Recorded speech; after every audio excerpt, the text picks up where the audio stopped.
depois a gente vai querer tirar fotos também, né? Sim.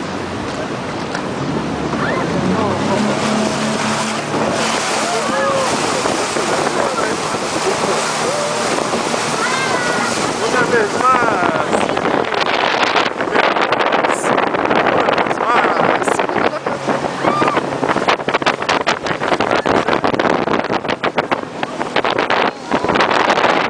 É só mirar, né?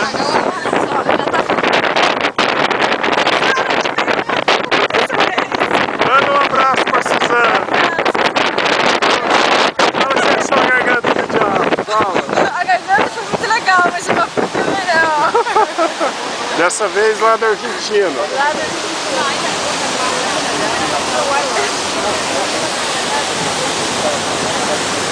E filmando as quedas d'água.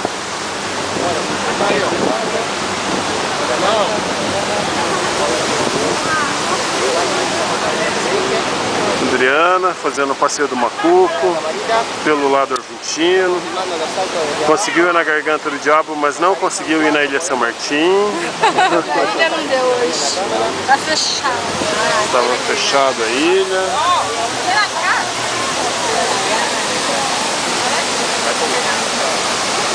Daqui a pouco a gente vai se encharcar um pouquinho.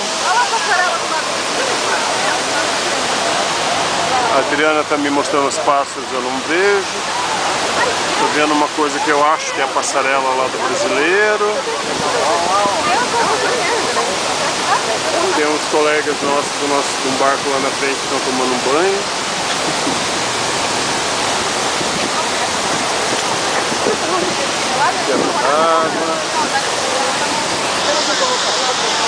Aqui é lado brasileiro ou é lado argentino? Aqui é o lado. Onde está aquela passarela lá? É o lado brasileiro, ó. Lá acho que é lado brasileiro, né?